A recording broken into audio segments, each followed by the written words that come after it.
Welcome back to our channel where we share updates and untold stories about Catherine, Princess of Wales, and her royal family.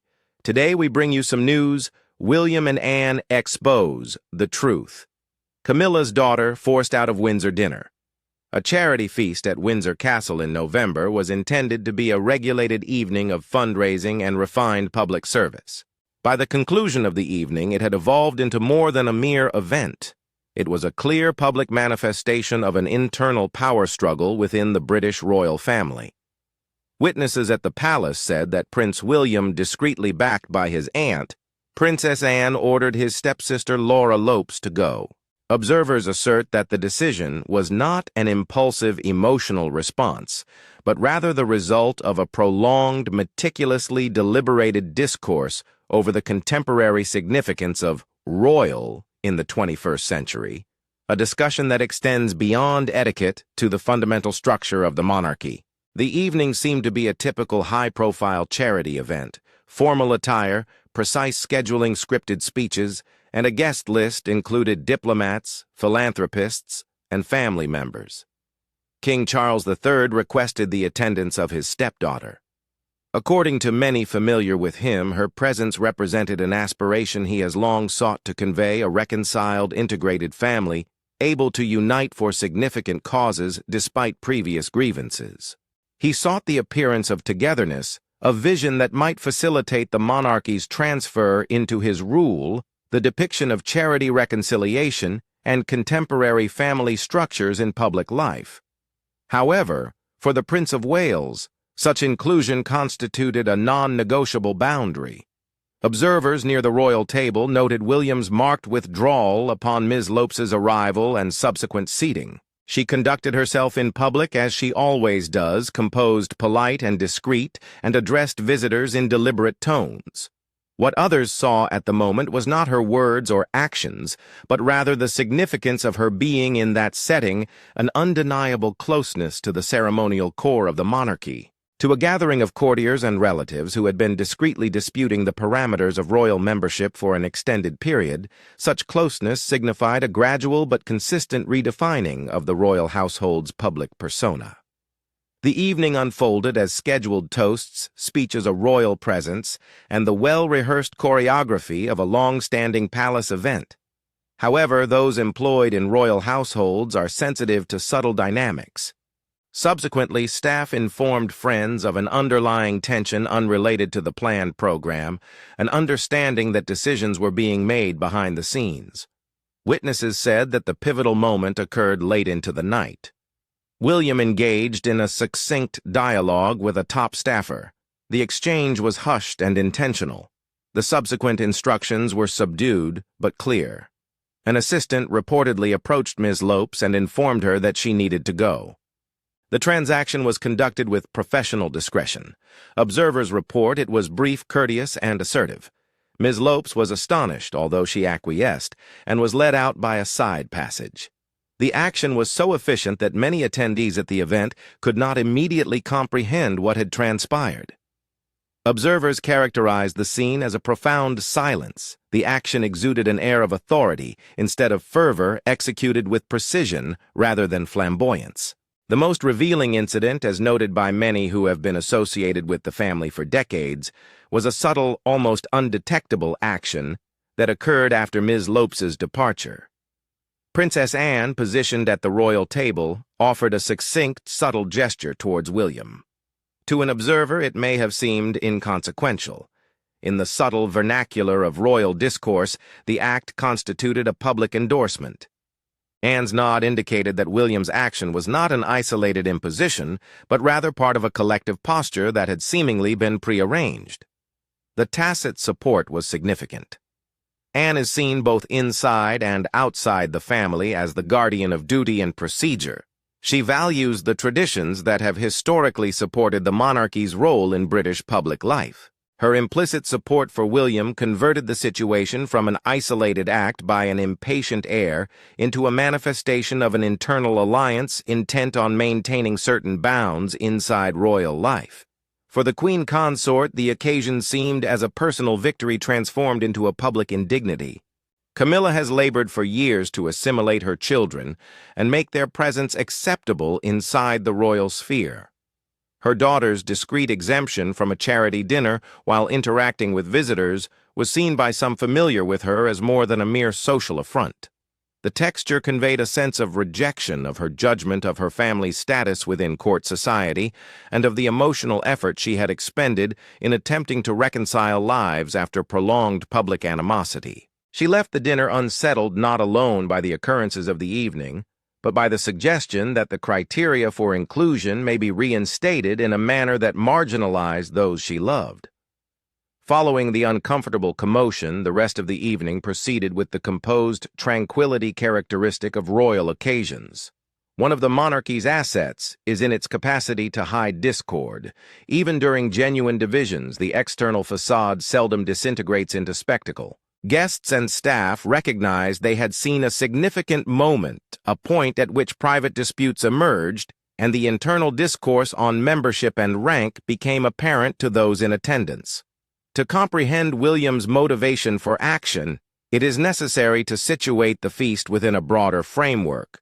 For months, possibly years, William had been progressively troubled by what he privately termed a blurring of boundaries. Those in his inner circle assert that his discomfort was not related to personal sentiments towards Ms. Lopes or Tom Parker Bowles' relationships, he characterized as amicable, but rather stemmed from a constitutional instinct. William contends, as articulated in several private discussions, that the monarchy's legitimacy is founded on the continuity of bloodline and the obligation of inheritance. According to him, those born into the line of succession possess a unique institutional obligation that is not mirrored by those who enter via marriage. That notion compels him to resist any framework that may include non-blood relatives in public-facing positions that seem to associate them with the royal family's essence. His perspective is also shaped by familial history. The recollection of his mother, Princess Diana, who was pivotal to the contemporary royal tale, although sometimes relegated to the periphery of its official entitlements, serves as an enlightening framework. Diana's existence elicited significant popular adoration. However, it was characterized by a complex relationship with the institution itself. Observers assert that William has absorbed a paradox his mother, although crucial to the royals' public involvement and his own narrative as future king, was never really accepted by the institutions that delineate royalty. From his viewpoint, the present dilution of borders threatens to establish a system in which proximity and popularity bestow ambiguous status, a phenomenon he perceives as eroding the hereditary framework that legitimizes the throne across generations. Princess Anne, a paragon of rigor and discipline, intervened in this matter. The Princess Royal's reputation is founded on a career characterized by practical engagement and a public image that values responsibility over ostentation. She has always had suspicions over alterations that she believes might divert the monarchy from its fundamental purpose. Anne's instincts compel her to safeguard an institution she deems essential to adhere to certain traditions for its survival. Individuals in her vicinity report that she has seen with escalating discomfort a trend of heightened prominence for those affiliated with the royal family, mostly via matrimony. For Anne, the continual invites or images of Camilla's relatives at ceremonial occasions were not just gestures of familial inclusion, rather they represented a gradual undermining of the symbolic differentiation between blood royals and their companions. In private, Anne and William established a common language and agreed upon a collaborative strategy. By most accounts, they did not mean to embarrass anybody. Rather, they positioned themselves as custodians of continuity, prioritizing the integrity of an institution above familial comfort, which in their view necessitated clearly defined boundaries.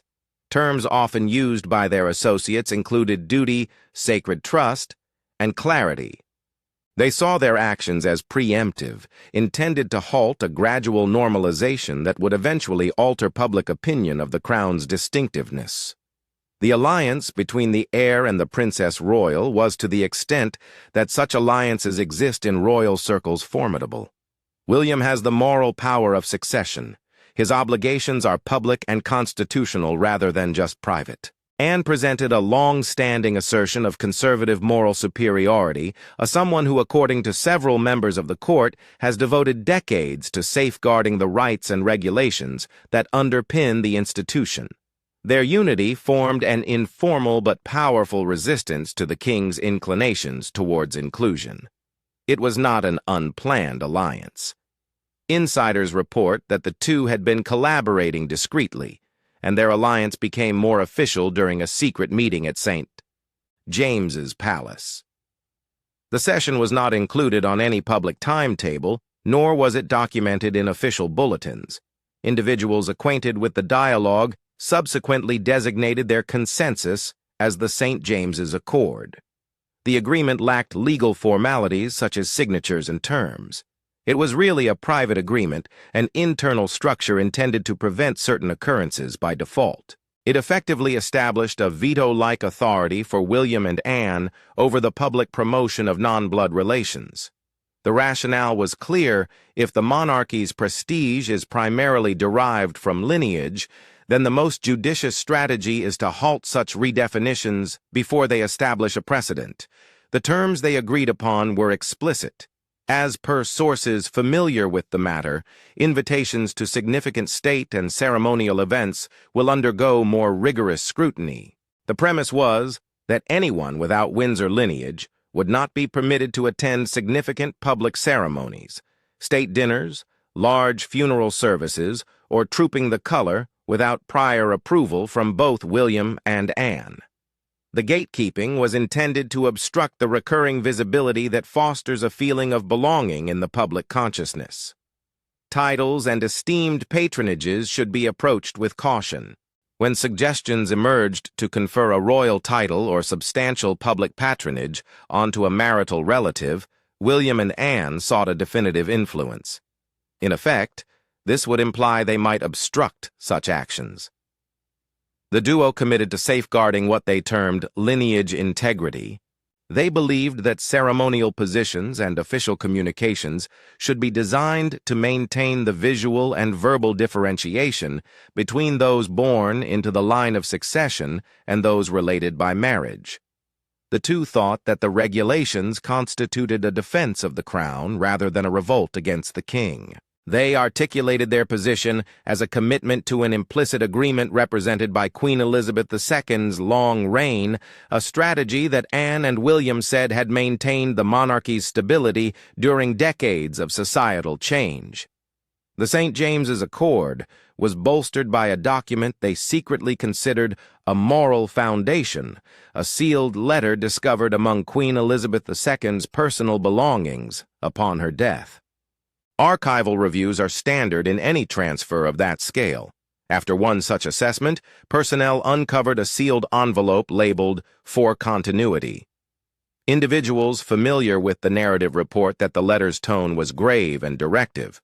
Although the exact language is confidential, accounts from those who have seen or been informed of its contents indicate cautions on prioritizing attachment over obligation. The letter allegedly addressed the integrity of royal titles and lineage as holy trusts, and asserted that legitimacy is maintained not by affiliation, but by birthright and enduring legacy. The letter served as a compelling affirmation for Anne. She saw it as a last homage from a king who had dedicated 7 decades to defining the essence of royalty. It provided her with linguistic and ethical authority. It enabled her to assert that their acts represented continuity rather than contrarianism. She concealed the letter's existence in secrecy for months, but ultimately disclosed its contents to William. The letter recontextualized his emotional discomfort, converting it into an argument grounded in history and heritage rather than sheer inclination. The letter transformed into an anchor. William and Anne believed they were not opposing the king's desires, but rather advancing the late queen's ideals. Upon being informed of the letter, many in Charles's inner circle said that he felt undermined and attacked a strategy he saw as prioritizing feeling and family healing.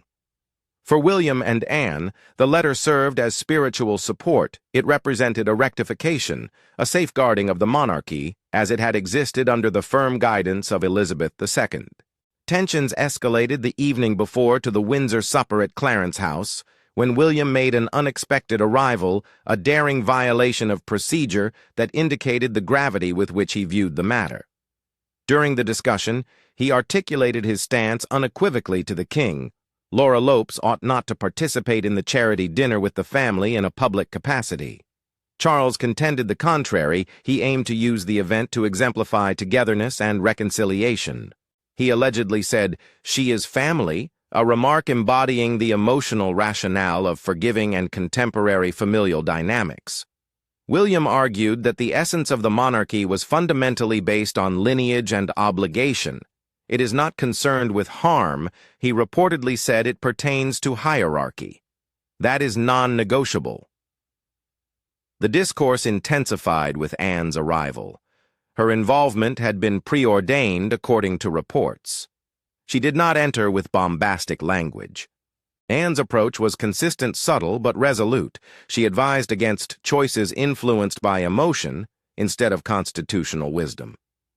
She reminded the attendees of Queen Elizabeth's extensive custodial role, illustrating a world in which minor actions made now might establish permanent precedents tomorrow.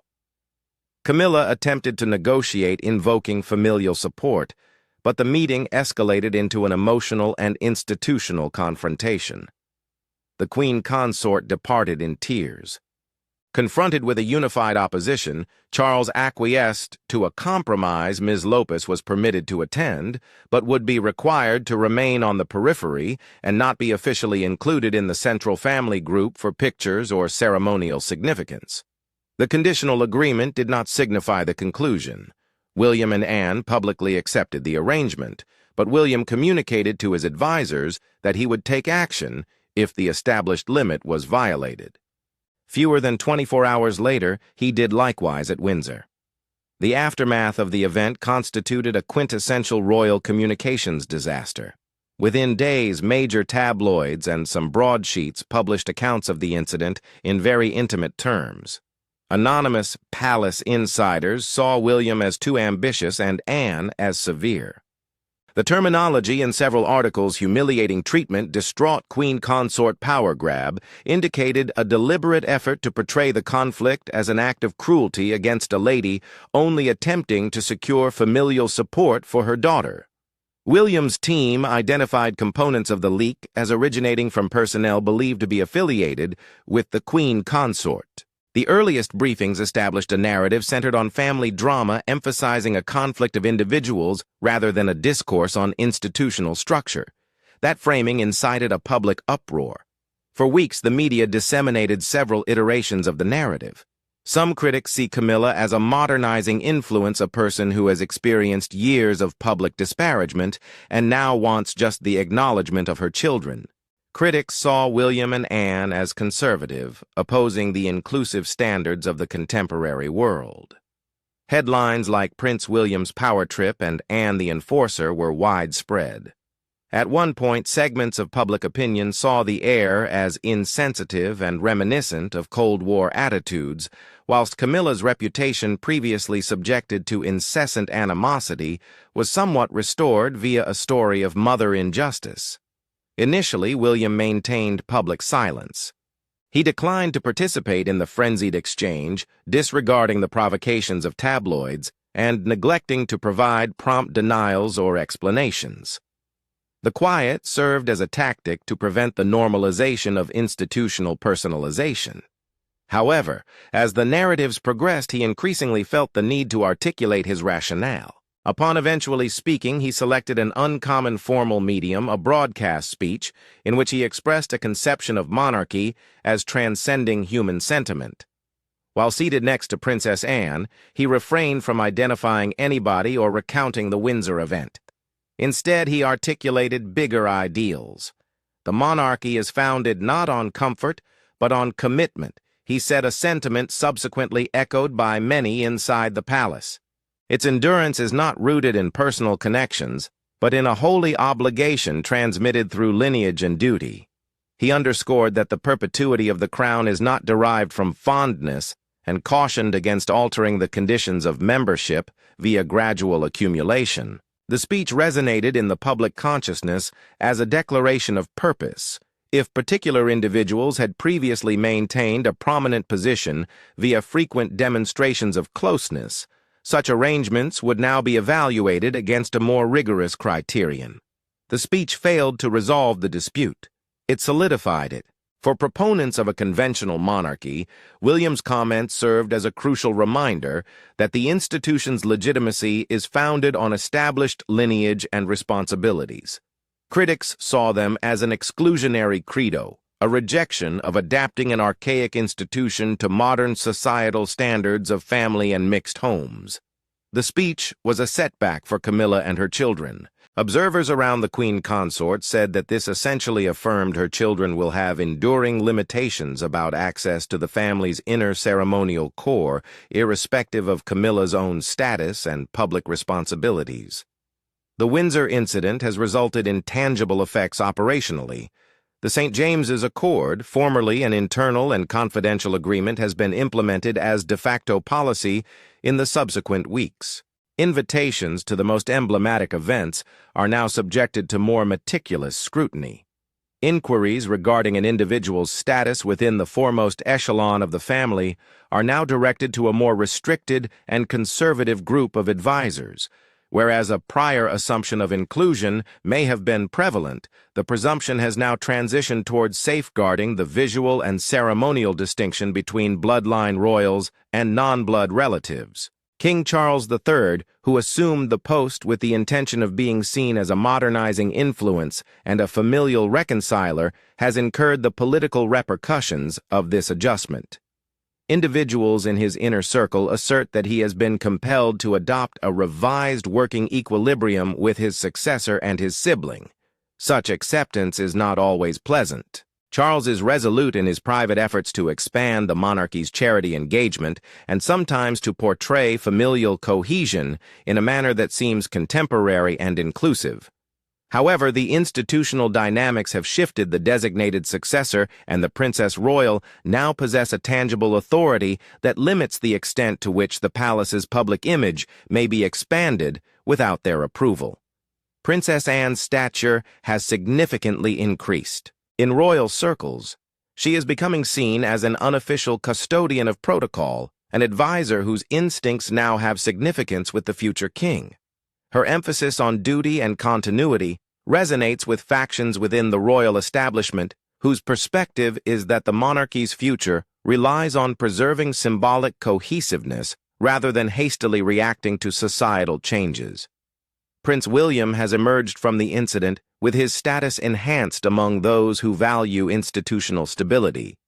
He demonstrated a readiness to undertake judgments that may be personally perilous and publicly contentious if he saw them essential to safeguard his anticipated inheritance. The public discourse prompted by the Windsor event and the ensuing address exemplifies a more extensive difficulty facing contemporary constitutional monarchy. These institutions are founded on ritual symbolism and lineage, yet the surrounding communities increasingly embrace diverse family structures, progressive ideals of inclusiveness, and the conviction that public positions should be merit-based rather than determined by birthright. William and Anne advocate for preservation, permitting change, yet preventing tradition from being eroded by incremental modifications. Their assertion is that to maintain the symbolic authority that validates the monarchy, the parameters must be unequivocal and not open to incessant reinterpretation. The long-term acceptance of this method by public opinion remains uncertain. The British monarchy has adeptly endured by striking a balance between necessary adaptation for relevance and the preservation of its mystique for significance. The Windsor Line event indicates that, at now, there is a tendency towards prudence and the preservation of the conventional distinction between those who possess royal lineage and those who attain royalty by marriage. The human cost is acute and tangible for Camilla and her children. The Queen Consort retains public functions, continuing to fulfill tasks and serve as a prominent figure alongside the Queen. Nevertheless, the delineation of rank and ceremonial placement will maintain a distance for her offspring, which proponents argue is essential for the institution's integrity. For many inside the palace, the solution is pragmatic. Let the queen consort to fulfill her responsibilities while constraining the institutional advancement of her family. William and Anne saw the experience as a preventive measure, a recalibration that maintains the monarchy's recognizability, and they contend its legitimacy in the eyes of a country that cherishes both tradition and modernity. Their achievements are not codified in any legislation. Rather, they are internal practices upheld by the power dynamics of court life and the heir's closeness to the throne. It is, in essence, a political arrangement executed inside the intimate circles of a historical home. The ramifications of that arrangement will manifest in rituals and in the public imagery that has consistently constituted the monarchy's lasting visual lexicon. The arrangement of individuals at a state dinner, the inclusion of family members on official visits, and the allocation of patronages or specific awards are decisions imbued with symbolic significance. Those decisions are now being scrutinized through a more restricted perspective, governed by those who contend that the enduring viability of the monarchy relies on maintaining differences that once seemed self-evident. The Windsor incident will not be the last cause of discord. Families, even royal ones, undergo evolution. Contemporary societal frameworks do not consistently correspond with the rationale of hereditary systems. However, the occasion has established a precedent. The private saint, James's Accord. Initially the result of limited discussions, has now become the benchmark for evaluating other forthcoming choices. The letter ascribed to the deceased queen confidential grave and preserved for continuity has been used as ethical justification for a strategy that prioritizes perseverance above adaptability. The monarchy's initial effect is a reaffirmation of hierarchy. For William and Anne, it serves as a validation of a value they deem fundamental. For Camilla and her children, it is a disappointment and a limitation. It serves as an invitation for the public to engage in discourse on the significance of symbols and rituals in an era that values both inclusivity and tradition. Within the serene corridors of St. James's and Clarence House, a novel operational paradigm has been established. The royal family, by lineage, will maintain primacy, while all other entities, regardless of affection or familial proximity, must meticulously and overtly secure their position in the public sphere, potentially facing criticism and hardship. The reaffirmation of the Windsor lineage, coupled with the belief that the institution's survival relies on preserving its defining differences, will influence the family's public existence for years ahead. The disputes that unfolded over a single evening in November are in reality a tangible manifestation of more profound and continuous deliberations about the identity of the monarchy. The discussions are not only personal, they possess a constitutional character, a symbolic impact, and tangible repercussions. The choices made in private chambers and the addresses delivered in public will reverberate, shaping future generations' perceptions of the monarchy and the crown's self-perception.